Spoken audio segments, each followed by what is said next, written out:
नमस्कार क्लास। आज के हमारे इस ऐतिहासिक विश्लेषण में आपका बहुत बहुत स्वागत है।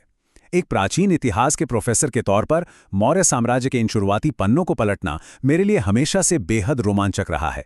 आज हम बात करेंगे उन 3 महान वास्तुकारों की जिन्होंने अशोक महान के युग से बहुत पहले ही इस विशाल साम्राज्य की नींव रखी थी। चलिए शुरू करते हैं। तो आज के इस सत्र का हमारा एजेंडा कुछ इस तरह रहेगा। पहले हम मौर्य साम्राज्य के वास्तुकारों को समझेंगे, फिर चाणक्य के मास्टर प्लान को डीकोड करेंगे।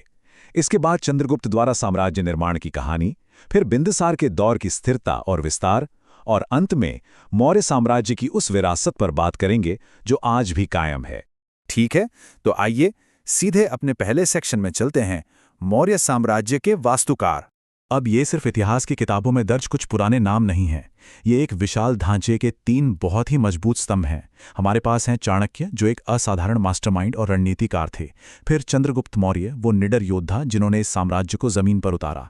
और उसके बाद बिंदुसार, जिन्होंने इसे न सिर्फ फैलाया बल्कि एक ठोस आकार भी दिया।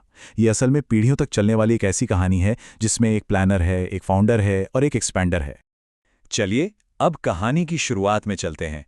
सेक्शन 2, चाणक्य का राजनीतिक ब्लूप्रिंट। तो कहानी यहाँ से शुरू होती है और इस घटना को समझना हमारे लिए बहुत जरूरी है।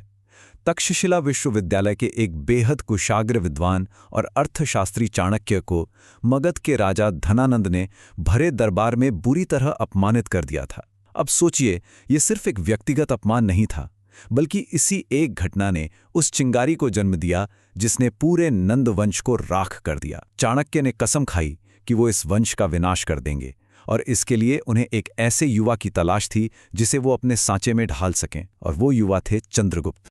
चाणक्य ने चंद्रगुप्त को जो कठोर प्रशिक्षण दिया और अपना जो असीमित ज्ञान शब्दों में पिरोया, उसे आज हम अर्थशास्त्र के नाम से जानते हैं।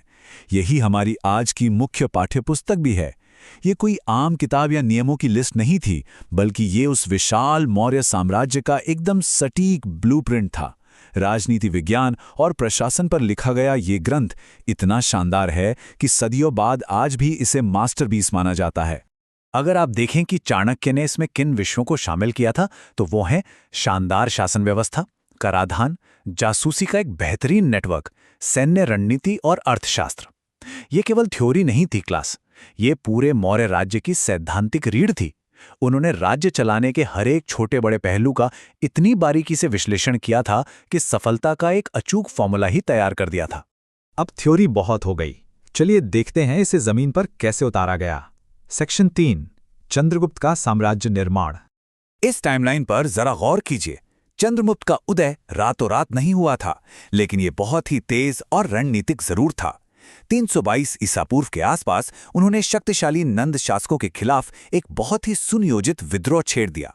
कई लड़ाइयों के बाद धनानंद को हार का सामना करना पड़ा और पाटलिपुत्र पर चंद्रगुप्त का कब्जा हो गया। बस यहीं से मौर्य साम्राज्य की आधिकारिक शुरुआत मानी जाती है। और वो केवल पाटलिपुत्र तक नहीं रुके, इसके बाद तो पूरे उत्तर भारत में उनका विस्तार आग की तरफ फैलने लगा। अब यहाँ उस समय का ग्लोबल पॉलिटिकल सीन देखना बहुत दिलचस्प हो जाता है। एक तरफ सिकंदर महान का साम्राज्य कमजोर पड़ रहा था, जहां उसका सेनापति सेल्यूकस निकेटर उत्तर पश्चिमी भारत को मुट्ठी में करने की कोशिश कर रहा था, और दूसरी तरफ था हमारा नया और तेजी से उभरता हुआ मौर्य राज्य। चंद्रगुप्त ने न सिर्फ सेल्यूकस को युद्ध में धूल चटाई, बल्कि अफगानिस्तान और उसके आसपास के कई बड़े क्षेत्र भी हासिल कर लिए। इसके बाद जो शांति संधि हुई और जिस तरह से यूनानी राजदूत मेगास्थनीज मौर्य दरबार में आए, वो इस बात का पक्का सबूत था कि मौर्य अब एक नई ग्लोबल पावर बन चुके थे। चंद्रगुप्त की इन प्रशासनिक सफलताओं को देखिए। एक बहुत ही मजबूत केंद्र सरकार, एक विशाल सेना, कुशल प्रशासन और एक जबरदस्त टैक्स सिस्टम। अब क्या आपको इसमें कुछ जाना पहचाना लग रहा है? बिल्कुल। अगर हम इसे वापस चाणक्य के अर्थशास्त्र से जोड़ें तो साफ दिखता है कि कागजों पर लिखा गया वो मास्टर प्लान अब हकीकत में बदल रहा था। चंद्रगुप्त ने हूबहू उसी ब्लूप्रिंट को जमीन पर उतारा था। वैसे हर महान कहानी का एक अंत भी होता है, लेकिन चंद्रगुप्त मौर्य की कहानी का अंत बहुत ही अलग और आध्यात्मिक था। जैन परंपराओं के अनुसार इतने बड़े साम्राज्य के इस महान विजेता ने अपने अंतिम वर्षों में सब कुछ त्याग दिया। उन्होंने संन्यास ले लिया, जैन धर्म अपना लिया और कर्नाटक के श्रवणबेलगोला चले गए, जहां उन्होंने एक भिक्षु के रूप में अपने प्राण त्यागे। सत्ता के एकदम शिखर से संन्यास तक का यह सफर वाकई हैरान करने वाला है। चलिए अब आगे बढ़ते हैं। सेक्शन 4, बिंदुसार, स्थिरता और विस्तार। अक्सर हम इतिहास में महान संस्थापकों और उनके प्रसिद्ध पोतों जैसे अशोक के बीच की कड़ी को भूल जाते हैं। लेकिन 297 ईसा पूर्व में जब बिंदुसार ने सत्ता संभाली तो उन्होंने ही इस साम्राज्य को वो स्थिरता दी जिसकी इसे सख्त जरूरत थी। 273 ईसा पूर्व तक का उनका शासनकाल कोई मामूली दौर नहीं था। एक इतने विशाल और नए साम्राज्य को अंदरूनी बगावतों से बचाना और उसे गहराई से स्थिर करना एक बहुत ही मुश्किल काम था। और यही वो दौर था जब अर्थशास्त्र के लॉन्ग टर्म विजन को सच में परखा जा रहा था। यूनानी लेखकों ने बिंदुसार को एक बहुत ही खौफनाक और प्रभावशाली उपाधि दी थी, अमित्रोचेट्स, जिसका मतलब होता है दुश्मनों का नाश करने वाला। अब ये नाम ही चीख चीख कर बता रहा है कि बिंदुसार कोई शांति से बैठने वाले राजा नहीं थे। वो एक बहुत ही खतरनाक ताकत थे जिन्होंने मौर्य साम्राज्य के झंडे को दक्षिण भारत के बहुत गहरे हिस्सों तक फहरा दिया था। अब सबसे कमाल की बात यहाँ यह है कि लगातार विस्तार करते हुए साम्राज्य में शांति और स्थिरता कैसे बनाए रखी जाए। बिंदुसार ने इसे बहुत ही समझदारी से हैंडल किया। उन्होंने व्यापार को बढ़ावा दिया, प्रशासनिक ढांचे को और मजबूत किया और यूनानी राज्यों के साथ बेहतरीन कूटनीतिक संबंध बनाए रखे। साम्राज्य का इतना ज्यादा ज्योग्राफिकल एक्सपेंशन करते हुए भी अंदरूनी सिस्टम को इतना मजबूत रखना अपने आप में एक बहुत बड़ी प्रशासनिक जीत थी। और ये जानकारी इस बात को बहुत ही खूबसूरती से दिखाती है कि कैसे बिंदुसार का शासनकाल चाणक्य की शिक्षाओं का एकदम परफेक्ट एग्जीक्यूशन था। इसे देखिए, चाणक्य ने अर्थशास्त्र में इकोनॉमिक्स की थ्योरी दी, बिंदुसार ने व्यापार बढ़ाकर उसे प्रैक्टिकली लागू किया।